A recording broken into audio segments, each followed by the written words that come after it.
तो बोलता है ज्ञानी जो है चाहे बाहर से ऐसा देखने में भी आता है कि वो सभी रसों में बैठा है, सब मजा लेता है, फूल भी सूंघता है, ये भी करता है, घूमता भी है, फिरता भी है। कहा विज्ञानी को लेके जाओ सहज में बैठेगा, बहुत एंजॉय करेगा, लेकिन enjoy not party but message. वो अपने अंदर में एंजॉयमेंट में है, बाहर का मत और के लिए तो चाहिए। दूसरों के लिए वो जाता भी है, दूसरों को सुखी करने के लिए, दूसरों को प्यार करने के लिए, दूसरों को ऊपर चढ़ाने के लिए वो तो कुछ भोगता भी है, लेकिन वो ऐसा भोगता है जैसे मैं अपने लिए कुछ नहीं भोगता हूँ, इनके लिए खाता हूँ, इनके लिए पीता हूँ, इनके लिए घूमता हूँ, सब दूसरे के लिए। मेरे को कोई भी रस इनसे नहीं चाहिए, मेरे को कोई इच्छा नहीं है, और इंद्रियों में राग द्वेष नहीं है। स्वाधीन अंतःकरण वाला जिसके इंद्रियों में राग और द्वेष नहीं है, नहीं बोलता ये चाहिए, नहीं बोलता ये नहीं चाहिए, नहीं बोलता ये रस चाहिए, ये नहीं बोलता नहीं चाहिए, चाहिए या नहीं चाहिए मैं भी नहीं आऊँ, क्योंकि उसके लिए कोई रस ही नहीं आता। ये मैं सुख भोगूं, ये मैं सुख नहीं भोगूं, ये अच्छा है कि ये बुरा है।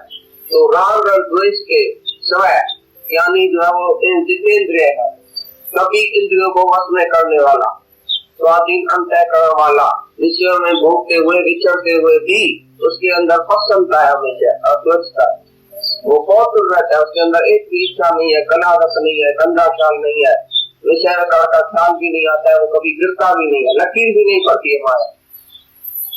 बैठते हुए माया में सभी स्त्री पुरुषों के बीच में बैठते हुए भी कभी इसमें पुरुष नहीं देखा है, कभी स्त्री नहीं देखा है, कभी माया उसके अंदर घुसती नहीं है, नहीं किसका प्यार याद आता है, नहीं किसकी नफरत याद आती है, नहीं किसको अच्छा समझता है, नहीं किसको बुरा, नहीं ये मेरा है, नहीं फेवरेट है, नहीं अनफेवरेट है, नहीं ये मेरा है, नहीं तेरा, कुछ भी इसके अंदर नहीं है। वो सबके बीच में रहते हुए भी जो भी उसके सामने आता है, जो भी उसके सामने विषय आता है, वो भोगते हुए भी, मनोस में विचरण करते हुए भी अपनी इंद्रियों को स्वच्छ पवित्र रखता है, कि वो राग द्वेष में नहीं रहता, तो उसके अंदर एक न दो स्वच्छता को पवित्रता को प्राप्त होता है और प्रसन्नचित रहता है। जो विषय में फंसा हुआ आदमी वो प्रसन्नचित नहीं रहेगा, हमेशा काम में, क्रोध में, लोभ में, अहंकार में रहेगा, हमेशा उसका मन चंचल रहेगा और वो अपनी स्थिरता में रहेगा। जैसे इंद्रियां अपनी विषय में बस रही है, मैं कुछ नहीं करता हूँ, मैं जो आत्मा हूँ, मैं इंद्रियों के सुख में भी नहीं जाता हूँ, इंद्रियां अपने अपने गुण में बस रही है। आंख का गुण है देखना, कान का गुण है सुनना, जो भी ये विषय जो है इंद्रियां की, इंद्रियां अपनी विषय में बस रही है, ऑटोमेटिकली बस रही है, लेकिन मैं कुछ भी करता नहीं हूँ, नहीं मेरा राग है, नहीं द्वेष है, नहीं किसी में आसक्ति है, नहीं किसी में मोह है, नहीं कुछ राग है, नहीं द्वेष, नहीं दुश्मनी है, नहीं दोस्ती है, नहीं मेरा है, नहीं तेरा, नहीं मैं, नहीं तू, सब में एक ही आत्मा देखने वाला, स्वाधीन अंतःकरण वाला, विषय में वर्तते हुए भी विषय में जैसे वर्तता है, उसके अंदर वही प्रसन्नता है, उसके अंदर वही स्वच्छता है, उसके अंदर वही पवित्रता है। वो पवित्र आत्मा में रहता है, वो शरीर में और इंद्रियों में आता ही नहीं। लेकिन शरीर उसको मिला है तो इंद्रियां जरूर अपनी अपनी विषय में वर्तेगी। जो इंद्रियों का काम है वो इंद्रियां जरूर करेगी, जो शरीर का काम है शरीर करता है, मन का काम है संख्या, लेकिन वो देखने वाला है,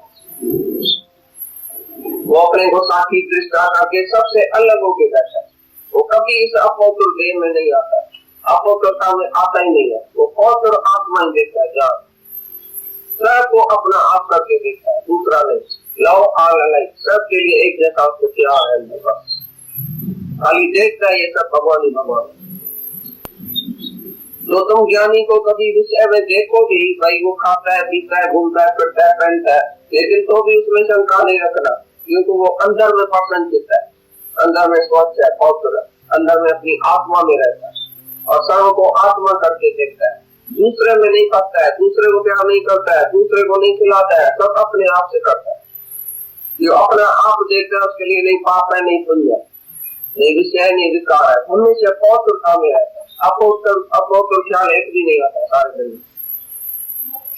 ये हजारों के बीच में बैठता भी है तो भी अपवित्रता को टच नहीं कर सकती, क्योंकि माया से वो ऊपर है, वो माया पति है, दुर्गुणमयी माया में वो गिरता नहीं है कभी, दुर्गुणातीत है, स्वाधीन अंतःकरण वाला, सबको स्वाधीन करता है, मन सबका राज्य है, मन इंद्रियों का राज्य है, मन उसके वश में है, बुद्धि उसके वश में है, इंद्रियां उसके वश में है, जो भी जहाँ जहाँ वो जाता है वो अपनी वश में करके इंद्रियां और ऐसा विचरता है।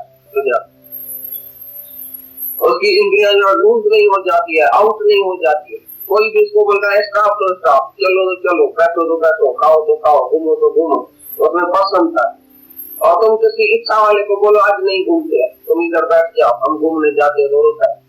जिसको बोलो चलो तो रोता है, जिसको बोलो बैठो तो रोता है। कोई ना कोई इच्छा जिसको है अंदर में वो रोता रहता है, अपसंद रहता है, पसंद नहीं रहता। और जिसको इच्छा नहीं है उसको घुमाओ फिराओ बिठाओ, नहीं खिलाओ खिलाओ, इज्जती करो बेइज्जती करो, मोटर में चढ़ा के उतार के जाओ, हवाई जहाज में चढ़ा के भी उसको उतार के रखो, बोलेगा ठीक है, इधर भी मैं ठीक हूँ, यहाँ था मैं ठीक हूँ, ये खाओ या नहीं खाओ, कोई भी उसको तुम ऑफर नहीं करो, इज्जत करो या बेइज्जती करो, बोलेगा मैं ठीक हूँ, जहाँ भी हूँ मैं ठीक हूँ। हर बात में गुरु उसको नीचे ऊपर करके दिखाएगा, वो कौन है इसकी इच्छा निकल। जहाँ तुम्हारे को इच्छा होगी तुम्हारे को जरूर को हो जाएगा, तुम चलेगा, तुम सड़ेगा, तुम्हारी मूड ऑफ होगी, क्योंकि इच्छा है। और ज्ञानी का विषयों को भोगते हुए विचरते हुए प्रसन्नचित रहता है।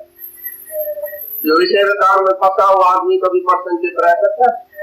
हमेशा दुखी रहेगा, चलायमान रहेगा, इंद्रियां उसकी जो चलायमान रहेगी, मन उसका चलायमान रहेगा, विषय में भटकता रहेगा, उसकी बुद्धि में शक्ति सारी चली जाएगी, अविरत जागेगा, कामी और क्रोधी हो जाएगा। जिसको काम है वो जरूर क्रोध करेगा, जिसके अंदर काम नहीं है वो क्रोध ही नहीं करेगा, वो प्रसन्नचित रहेगा, हमेशा हमेशा हंसता रहेगा, स्वच्छता को प्राप्त होगा, बहुत जीवन है उसकी। ये ज्ञानी के लिए सारा अनुभव ज्ञानी इसके संपूर्ण दुखों का अभाव हो जाता है और प्रसन्न चित्त वाले पुरुष की बुद्धि शीघ्र ही अच्छी प्रकार स्थिर हो जाती है।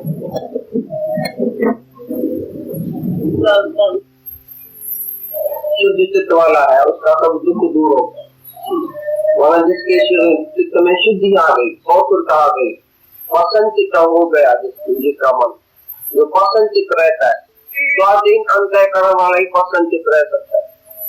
स्वाधीन अंतःकरण वाला हमेशा प्रसन्नचित रहेगा और निर्मलता को प्राप्त होगा। जिसका मन निर्मल पवित्र साफ हो गया, जिसके अंदर एक कोई भी विषय विकार नहीं है, जिसका मन बुद्धि अंतःकरण शुद्ध हो गया और कंट्रोल में आ गया, स्वाधीन, पराधीन नहीं है, स्वाधीन है।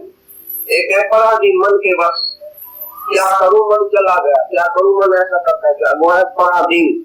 और जो मन के जो है वो ऊपर है, स्वामी है, मन का मालिक है, वो हुआ स्वाधीन। तो स्वाधीन अंतःकरण वाले की बुद्धि निर्मल हो जाती है और निर्मल बुद्धि वाले को कोई दुख ही नहीं करता, सब दुख उसका दूर हो गया और वो प्रसन्नचित रहेगा हमेशा। जिसके अंदर इच्छा नहीं है, इच्छा ये सांप पला, सांप तुमको काटता रहेगा, तुमको कभी सुख शांति से नहीं मिलेगा। जब इच्छा नाश हो गई, खराब हो गई, तो ऐसा समाधि में ऐसा सोएगा, हमेशा प्रसन्नचित रहेगा, हमेशा खुश, जिसकी भी हालत में भगवान रखे उसमें खुश, दे रहे या नहीं दे रहे, हर बात में खुश। ऐसा प्रसन्नचित वाले का शीघ्र ही मन परमात्मा में लग जाता है। तो प्रसन्नचित कौन होएगा? जो स्वाधीन अंतःकरण वाला है, जो एक भी इच्छा रखे वो प्रसन्न नहीं रहता। ऐसे आदमी की बोला, ऐसे पुरुष की बुद्धि जो निर्मल हो जाती है, पवित्र हो जाती है।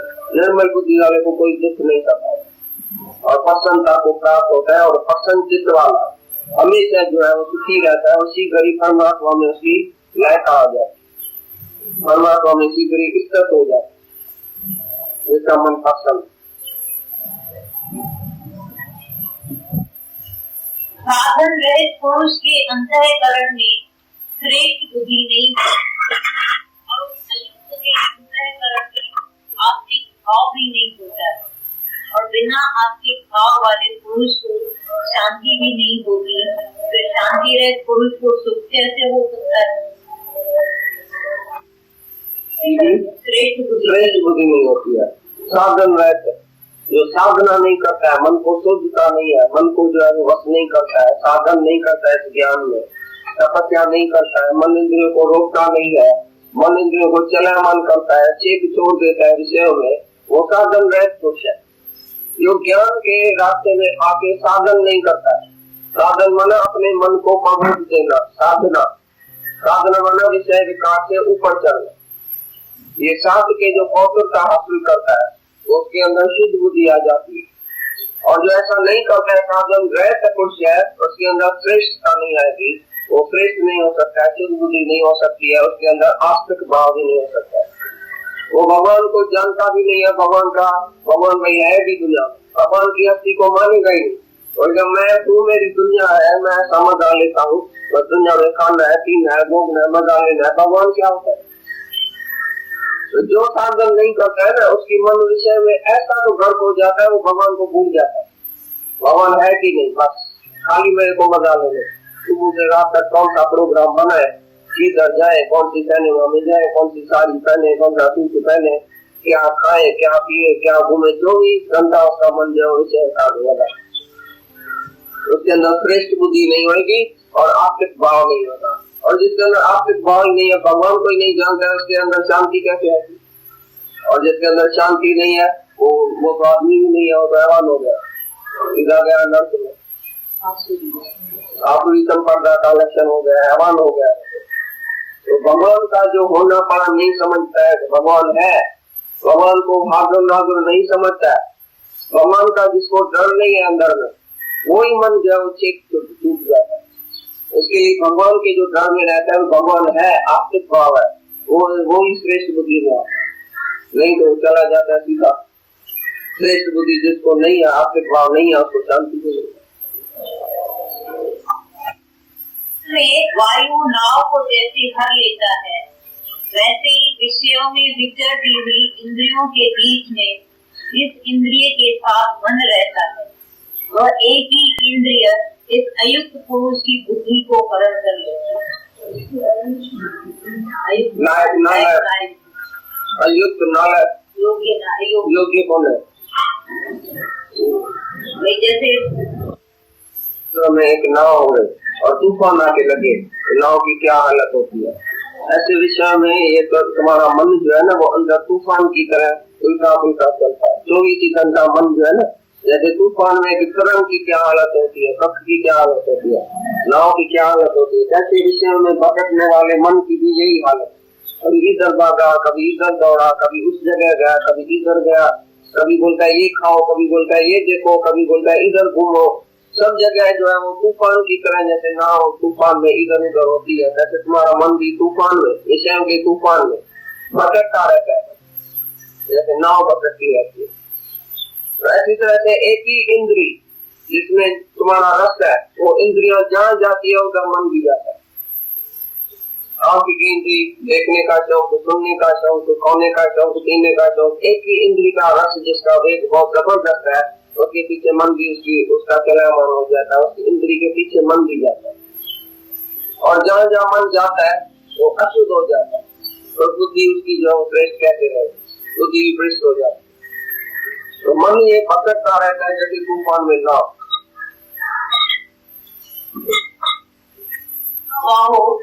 जिस पुरुष की इंद्रियां सब प्रकार इंद्रियों के विषयों से वश में की हुई होती है, उसकी बुद्धि स्थिर होती है।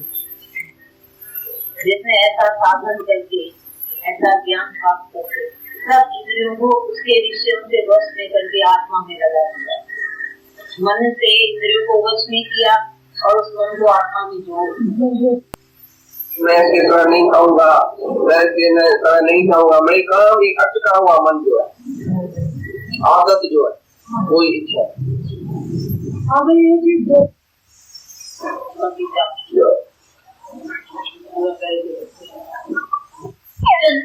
संपूर्ण भूत प्राणियों के लिए जो रात्रि है, उस नित्य शुद्ध बोध स्वरूप परमानंद में भगवत को प्राप्त हुआ योगी पुरुष जागता है, और जिस नाशवान क्षण सांसारिक सुख में सब भूत प्राणी जागते हैं, तत्व को जानने वाले उन्हीं के लिए वो लागू है। अज्ञानी जागता है विषय विकार में, दुनिया बहुत अच्छी है, विषय विकार बहुत अच्छा है, मजा बहुत अच्छा है, अज्ञानी सोया पड़ा, उसको देखने में भी नहीं आता है कि जगत है, जगत में कोई सुख भी है, पदार्थ भी है, दुनिया भी बहुत मजेदार है। वो अपने आत्मा में तत्व ज्ञानी जो है, तत्व में जागने वाला ज्ञानी जगत के लिए सोया पड़ा है। जहाँ अज्ञानी जागता है कि जगत है, सत्य है, अज्ञानी सोया पड़ा है। और जहाँ अज्ञानी सोया पड़ा है आत्मा की वजह से, जैसे भगवान है ही नहीं, अज्ञानी जागता है। ज्ञानी आत्मा में जाकर जगत के लिए सोया पड़ा है, अज्ञानी जगत के लिए जाकर और ज्ञान के लिए और आत्मा के लिए सोया पड़ा है। आत्मा को जानता भी नहीं है। Modern world does not know about आत्मा। आजकल की जो फैशनेबल दुनिया है, मॉडर्न दुनिया है, उसको खाली आत्मा का पता नहीं है, बाकी सब पता है। कैसे साड़ी पहनी जाती है, कैसे खरीदारी की जाती है, कैसे मेहंदी की जाती है, कैसा सिनेमा में जाते हैं, कौन सा एक्टर है, क्या क्या है, ये बात कहती है, वो बात कहती है, साइंस क्या कर रही है, व्यापार कैसे चलता है, ये कैसे चलता है, सब याद है, और आत्मा याद नहीं आजकल की दुनिया में। तो जहाँ अज्ञानी विषयों में जाता है, अज्ञानी सोया पर नींद है, और ज्ञानी जागता है सज्जा के आत्मा में, तो अज्ञानी सोया पर। तुम सब बोलेंगे हमारी तो आंख खुली पड़ी है, हम तो जागता है, लेकिन तुम सुपने में है, सोया पर। जब तुम बोलते है मेरा मर्द है, मेरी औरत है, मेरा बच्चा है, मैं ऐसा करता हूँ, मैं ऐसा करूंगा, मेरे को ये इच्छा होती है, मेरे को ये वासना होती है, तो तुम अभी तक सोया पर, सुपने में है, तुम जागा ही नहीं। जब आत्मा में जागेगा तो जगत के लिए नींद आ जाएगी, गहरी नींद। ऐसी गहरी नींद आई जगत महल न रहो दिखाई। क्योंकि अद्वैत राम पति वर लिया, ज्ञानी ने गुप्त खजाना पा लिया। अद्वैत राम, अद्वैत जो आत्मा है उसको वर लिया, वो उसका वर मिल गया, उसी में ही वो रच के बैठ गया रंग में। तो फिर जगत कैसे देखेगा? जो आत्मा के नशे में है उसका जगत का नशा उतर गया, और जो माया के नशे में है वो आत्मा को नहीं जानता है। तो जहाँ अज्ञानी सोता है तहाँ ज्ञानी जागता है, जहाँ ज्ञानी सोता है तहाँ अज्ञानी जागता है। ज्ञानी और अज्ञानी में रात और दिन का फर्क है।